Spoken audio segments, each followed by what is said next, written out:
ರುದ್ರಭಟ್ಟ 1200. ರುದ್ರಭಟ್ಟನ ಜಗನ್ನಾಥ ವಿಜಯ ಕನ್ನಡದ ಒಂದು ಗಮನಾರ್ಹ ಕಾವ್ಯ. ಸಂಸ್ಕೃತದ ವಿಷ್ಣು ಪುರಾಣದಲ್ಲಿ ಬರುವ ಕೃಷ್ಣನ ಕಥೆ ಇದರ ವಸ್ತು.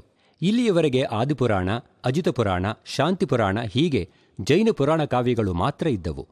ವೈದಿಕ ಪುರಾಣದಿಂದ ವಸ್ತುವನ್ನು ಆಯ್ಕೆ ಮಾಡಿಕೊಂಡು ಕನ್ನಡದಲ್ಲಿ ಕಾವ್ಯ ಬರೆದವರಲ್ಲಿ ರುದ್ರಭಟ್ಟನೇ ಮೊದಲಿಗ.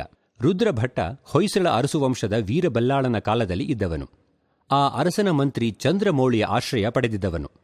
ಅವನ ಸಂತೋಷಕ್ಕಾಗಿ ರುದ್ರಭಟ್ಟ ಈ ಕಾವ್ಯ ಬರೆದನಂತೆ. ಇವನು ರಸಕಳಿಕೆ ಎಂಬ ಕಾವ್ಯ ಮೀಮಾಂಸೆಯ ಒಂದು ಗ್ರಂಥವನ್ನೂ ಬರೆದಿದ್ದ. ಆದರೆ ಅದು ಸಿಕ್ಕಿಲ್ಲ. ರುದ್ರಭಟ್ಟ ಕವಿಗಿಂತ ಹೆಚ್ಚಾಗಿ ಪಂಡಿತ. ಇವನ ಕಾವ್ಯ ದ್ರಾಕ್ಷಾಪಾಕವಲ್ಲ, ನಾರಿಕೇಳ ಪಾಕ. ಅರಗಿಸಿಕೊಳ್ಳಲು ಕಷ್ಟ. ಇವನ ಕಾವ್ಯದಿಂದ ರಸಾನುಭವ ಆಗುವುದಿಲ್ಲವೆಂದಲ್ಲ, ಅದಕ್ಕೆ ಸಾಕಷ್ಟು ಕಷ್ಟಪಡಬೇಕು. ಪಾಂಡಿತ್ಯಪೂರ್ಣವಾದ ಭಾಷಾ ಶೈಲಿಯ ಚಿಪ್ಪನ್ನು ಒಡೆದು ಒಳನುಗ್ಗಬೇಕು. ಇವನ ಪಾಂಡಿತ್ಯ ಎಷ್ಟೆಂದರೆ ಜಗನ್ನಾಥ ವಿಜಯದ ಮೊದಲ 5 ಪದ್ಯಗಳು ಪಂಚಪಾಷಾಣ ಎಂದು ಹೆಸರಾಗಿವೆ. ಈ ಕನ್ನಡ ಪದ್ಯಗಳನ್ನು ಅರ್ಥ ಮಾಡಿಸಲು ಸಂಸ್ಕೃತದಲ್ಲಿ ವ್ಯಾಖ್ಯಾನ ಬರೆಯಲಾಗಿದೆ. ಈ ಕಾವ್ಯದ ಕಥೆ ಶ್ರೀಕೃಷ್ಣನ ಜನನದಿಂದ ಆರಂಭವಾಗಿ ಅವನು ಮುಂದೆ ಸಾಲ್ವನನ್ನು ವಧಿಸುವವರೆಗೆ ಸಾಗುತ್ತದೆ. ಪಾಂಡಿತ್ಯಪೂರ್ಣವಾದ ಈ ಕಾವ್ಯದಲ್ಲಿ ಅಲ್ಲಲ್ಲಿ ಕೆಲವು ರಸಾತ್ಮಕ ಪ್ರಸಂಗಗಳೂ ಇವೆ.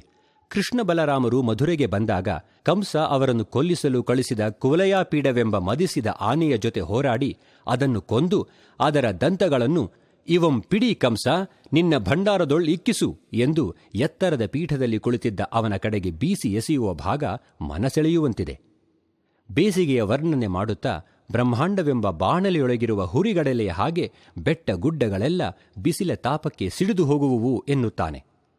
ಕೃಷ್ಣ ಭಗವಂತನನ್ನು ನೋಡಲೇನೋ ನನಗೆ ಸಹಸ್ರ ನೇತ್ರಗಳಿವೆ, ಆದರೆ ಅವನ ಈ ಮಧುರ ಕೊಳಲ ಗಾಯನ ಕೇಳಲು ಸಹಸ್ರ ಕಿವಿಗಳಿಲ್ಲದೆ ಹೋದುವೆ ಎಂದು ಇಂದ್ರ ಮರುಗಿದನಂತೆ. ಶಿಶುಪಾಲ ಕೃಷ್ಣನನ್ನು ಮಿತಿಮೀರಿ ನಿಂದಿಸಿದಾಗ ಕೃಷ್ಣ ಅವನ